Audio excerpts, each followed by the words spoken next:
Wala. Okay, thank you very much. Magandang tanghali po sa inyo lahat. May tao ba o wala? Are you okay? Alam niyo na ba kung sino ang kaharap niyo? Pwede ko ba marinig kung sasagutin niyo ko? Walang!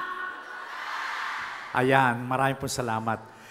Ako na ho nagpresenta kung pwede ako magsalita kahit nakaperanggot. You know why? I would like to share something kasi. Ito kasi ang pagkakataon. Nung makita ko, Go Negosyo, talagang nagbalik alaala ko kung meron dito po mga magulang na natandaan, once upon a time, nagkaroon po ako ng programa sa telebisyon ng title, Negosyete. Kung natatandaan niyo po yun, ako po nag-host at marami kaming kung paano nagsimula ng negosyo. Kahit nasa loob ng iyong tahanan, merong mga bagay-bagay na napapabayaan nyo na pwede nyo palang simulan ng negosyo. At hindi naman sa kayabangan, sa loob ng 8 taon na ihatid ko sa telebisyon ng Negosyete, ay nagkaroon pa ng award sa New York, the best educational show. Kaya nung makita ko at madinig ko na kanina ho nagsalita, ang pasimuno po ng Go Negosyo na si Ginoong Joey Concepcion, sabi ko nga, siguro mabuti ang Go Negosyo ay mailagay din sa television kahit na 30 minutes para lalong makatulong po sa buong Pilipinas, lalo tigit sa mga Pilipino na gustong matuto kung paano magsimula ng negosyo at maging successful. Katulad doon ng isang tinatawag ko rito na fairy godmother na naririto ho, si Ma'am Alice Eduardo, na isang matatawag kong the very generous and woman of steel sa katibayan niya ho, sa pagtulong sa kanyang mga manggagawa sapagkat siya po ang may tangan ng Santa Elena Developers and Builders. At kung hindi ako nagkakamali, si fairy godmother ko naman si Ma'am Alice Eduardo ay merong 4,000 na mga empleyado. At kung isasama niyo pa ang pamilya ng bawat empleyado niya, just imagine gaano karami ang kanyang natutulungan para mabuhay dito sa kanyang pagtulong na ito. Kaya I believe in her sa kanyang mga ginagawa at pagsisikap.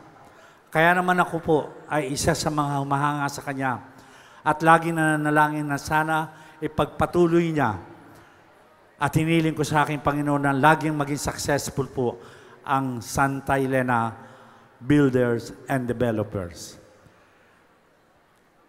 Sa kaninang binanggit ni Ginoong Joey Concepcion, ang kailangan natin at ang ating panauhin na Senadora Grace po, nang sabi niya sa kasaysayan ng kanyang ama, ang sipag ay kailangan natin talaga.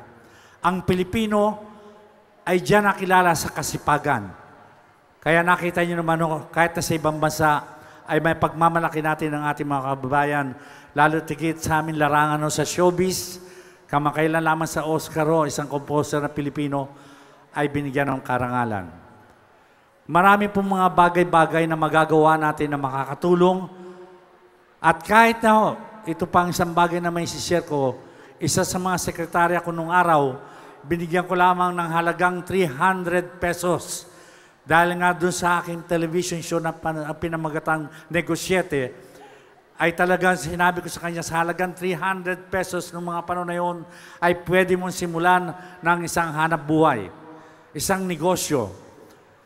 Ang ginawa niya po, nagtinda siya, pag tuwing may taping sa mga artista, ay nagtitinda siya ng lemon candy na naging popular at paborito ng mga artista nung araw habang sila'y nagte-taping.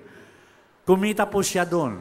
At nang lumago yung 300 pesos, ginawa naman niya, nagpahulugan siya ng pantalong mahong doon sa mga cameraman namin, doon sa mga utility namin, at doon sa pagpaparte ng negosyong ganoon na maliit lamang, nahulugan na binabayad sa kanya, lumaki ng lumaki at nung lumaki po, ang tinayo niya na ay isang sari-sari store. Kaya tama ang sinabi ho ni Ginoong Concepcion. Kailangan natin tiyaga at sipag para umunlad ang ating negosyo. Ang aking anak, siguro naman di kailado sa iba, nakilala niyo na rin at naipakilala ko, ang anak ko ay sa pangalang Federico Moreno. Siya po ang nagpasimula na kung saan kasama niya ang kanyang sister-in-law dahil ang asawa po ng aking anak na si Federico ay kapatid ni Bina Morales at ang kanila pong itinayo ay ang Estilo Salon na miyembro din ng Go Negosyo. At ngayon naman po ang anak ko si Federico, ang tinayo naman niya ay ang Excess Salon. At ngayon po nagsisimula na dumarami ang mga franchise sapagkat nagtitiwala sa kanya na yung mababa at maliit pero makakatulong sa ating mga maliliit na mga tao na yun lang ang kayang ibayad para magpaganda at magpaayos. Kaya dumarami po ngayon ang franchise ng Excess Salon. Salamat sa Go Negosyo. Sa ating hinahangaan na si Ginoong Joey Concepcion, sana po taon ang ibilang pa nito. At para sa aking pagtatapos, tayong mga Pilipino ay naniniwala sa panalangin. We believe in prayer sapagkat ang inyo pong Kuya Germs. Nung ako po'y bata pa, tiyaga muna ang sinimulan ko. Kahit na marami akong naririnig na masasakit na salita sapagkat ako po'y sumama sa mga barkada ko sa kapitbahay namin nung ako'y bata pa.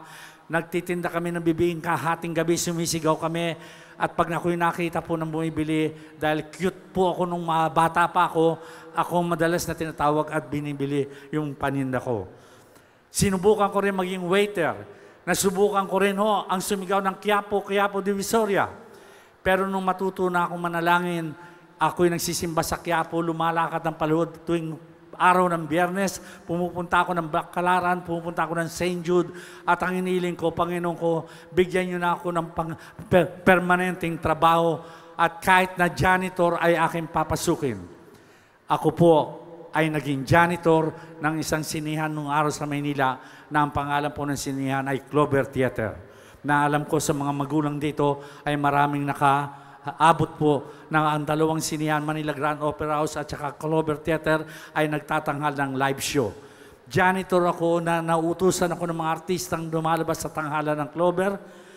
Hindi ko po ikinahiya, naglilinis ako ng restroom na kung minsan nadidinig ko na dun sa pumapasok sa restroom, sasabihin sa akin, kay mistiso mong tao, yan ang trabaho mo. Ano po ang sagot ko? Mabuti na itong ganitong trabaho kaysa ako'y magnakaw. At dumating po ang panahon na ang aming direktor po ng live show ay naghahanap ng isang mistiso payat at ako'y payat nung araw dahil it was a Lenten season, malapit ang mahal araw. Nakita ko, tinawag ako at ang sabi sa akin, alisin mo ngayong polo at gusto kong makita ang dibdib mo. At nung ako'y nag-alis po at nagubad at sabi niya sa akin, dumipa ka at ako'y dumipa at nung makita niya ang aking butot balat na parilya sa aking dibdib, at ang sabi niya, perfect, ikaw ang gaganap na Jesus Christ. Ano pumasok sa aking isipan? Just imagine, kung sino yung Panginoon na hinilingan ko, na bigyan ako ng trabaho permanente, na minention ko ang salitang kahit na janitor ay papasukin ko, it was granted, I became a janitor. And then after that, naisip ko, kung sino hinilingan ko, ang una pang karanasan na tumungtong ako sa entablado para gumanap ng isang Jesus Christ. So sabi ko, tama at ako'y naniniwala sa panalangin. Kaya yan po, kung gusto po natin maging successful, wag na wag tayong makakalimot sa ating Panginoon. At kung makikita niya na tayo ay marunong magtiyaga at hindi gumagawa ng masama, ipagkakaloob nyo yan, darating at darating sa buhay natin. Marami pong salamat sa inyong lahat. Ako po ay hindi magiging isang Kuya Germs o Herman Moreno, kundi dahil sa inyo, dahil kayo po ay tumangkilik sa akin. And only last year, I celebrated my 50th in showbiz. Hindi po ko darating ng 50 taon sa showbiz na ito na nakikita nyo na mga kabataang tinutulungan ko lagi. Binubuksan ko ng pintuan para sa kanilang mga pangarap na pasukin ng showbiz at dumating ang panahon na sila'y sumikat. Katulad nila Lea Salonga na nagsimula sa Dutch Entertainment, sina Marilyn Reynes, sila Jano Gibbs, Billy Crawford, lahat ng yan. At sa aking GMA Super Show, nagpunta ho at nakilala rin sina Jackie Lu Blanco, Sharon Cuneta, at kahit na kanina na naririto ang anak ng ating naging presidente, Chris Aquino, siya'y unang-una pong lumabas sa aking GMA Super Show nung siya'y gustong pasukin niya ang showbiz. Binigay ko po ang pagkakataon para maging host din siya ng GMA Super Show. Ano siya ngayon? Kinikilala, isa sa pinakamagaling na host ng sarili niyang television show, ang Chris TV. So, yan po ang nagawa ng isang Kuya Germs sa larangan ng entertainment. I love you all and God bless. Thank you, my fairy godmother, and of course, I'll never forget you, the whole family of Eduardos, and of course, Senadora Grace po, and Karen Davila, nandito ba ba? Nandito, sir. Nandito, sir, oh. Okay. And Ma'am Senadora Villar, maraming pong salamat sa inyong mga natutulungan din. Mr. Joey Concepcion, thank you, and more na tulong para sa Pilipinos. Salamat po.